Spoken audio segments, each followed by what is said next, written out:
ضرورت پڑی، جب جب اس دیش کو خون کی ضرورت پڑی، سب سے پہلے گردن ہماری کٹی۔ پھر بھی کہتے ہیں یہ اہل چمن، پھر بھی کہتے ہیں یہ اہل چمن، یہ چمن ہمارا ہے تمہارا نہیں۔ سے آزاد ہونے کا پھل ہے۔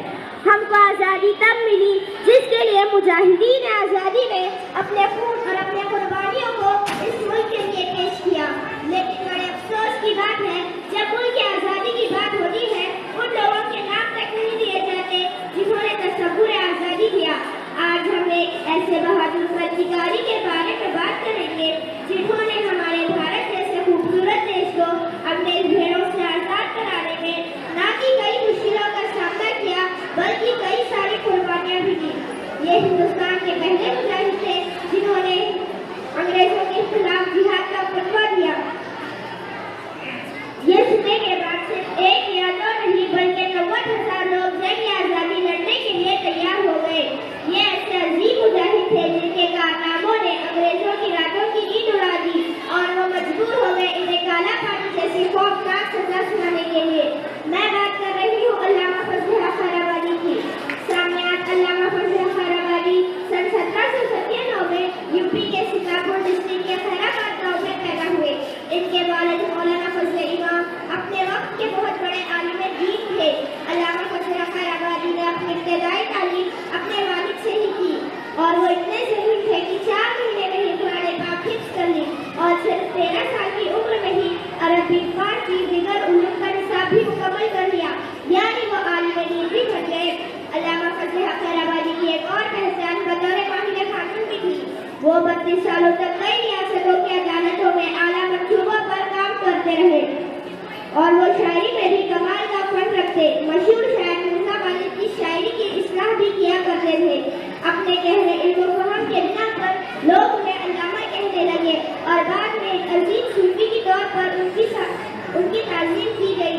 سامعین، یہ وہ دور تھا جب آخری شہنشاہ ہندوستان بہادر شاہ ظفر کا والد اکبر شاہ ثانی دلی کے تخت و تاج کا مالک تھا، لیکن اس کی حکومت صرف نام کی تھی کیونکہ اس وقت تک انگریز ہندوستان میں اپنے پنجے کاٹ چکے تھے اور روز بروز طاقتور ہوتے جا رہے تھے۔ یہ دیکھ کر علامہ فضل حق خیرآبادی نے سوچا کہ اگر ایسا ہی چلتا رہا اور روکا نہ گیا تو ایک روز انگریز ہمارے ذہنوں میں چھا جائے گا اور ہمیں آپس میں لڑوائے گا اور ہمیں اپنا غلام بنائے گا۔ پھر ہونا کیا تھا؟ سن 1857 کی تحریک آزادی میں علامہ فضل حق خیرآبادی نے ایک اہم رول ادا کیا۔ انہوں نے دلی میں بیٹھ کر انگریزوں کے خلاف جہاد کا فتویٰ دیا۔ اس وقت کے 600 مفتیان کرام نے اس فتوے پر دستخط کر کے اس کی حمایت کر ڈالی۔ پھر ہونا کیا تھا؟ علامہ فضل حق خیرآبادی کا فتویٰ جہاد جاری کرنا تھا کہ ہندوستان بھر میں انگریزوں کے خلاف ایک تحریک زور پکڑ لی۔ دلی میں 90,000 لوگ جنگ آزادی لڑنے کے لیے جمع ہو گئے۔ گلی گلی، بستی بستی، شہر شہر انگریزوں کے خلاف نماز کھلتے گئے۔ لیکن 14 ستمبر 1857 کو وہ ہوا جس کا سب کو ڈر تھا۔ انگریزوں نے اپنی پوری طاقت لگا کر دلی پر حملہ کیا اور تحریک آزادی کو اپنی طاقت سے کچل کر رکھ دیا۔ ان کا دلی پر مکمل قبضہ ہو گیا۔ بہادر شاہ ظفر کو گرفتار کر لیا اور علامہ فضل حق خیرآبادی سے اپنا جہاد کا فتویٰ واپس لینے کو کہا تو علامہ صاحب نے انکار کر لیا۔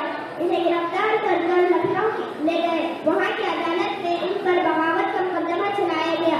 جب کارروائی شروع ہوئی تو جس گواہ کو آپ کے سامنے پیش کیا گیا وہ گواہ علامہ صاحب کو پہچانتا تھا اور وہ گواہ یہ نہیں چاہتا تھا کہ علامہ صاحب پر کسی بھی طریقے کا مقدمہ چلے اور کوئی بھی سزا ہو، اس لیے اس گواہ نے آپ کو پہچاننے سے انکار کر دیا۔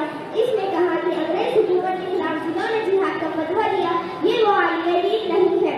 اور خوشی کی بات تو یہ تھی کہ جس جج کے سامنے آپ کو پیش کیا گیا وہ جج بھی آپ کو بچانا چاہتا تھا کیونکہ اس جج نے آپ کی کئی کتابیں پڑھی ہوئی تھی۔ یہ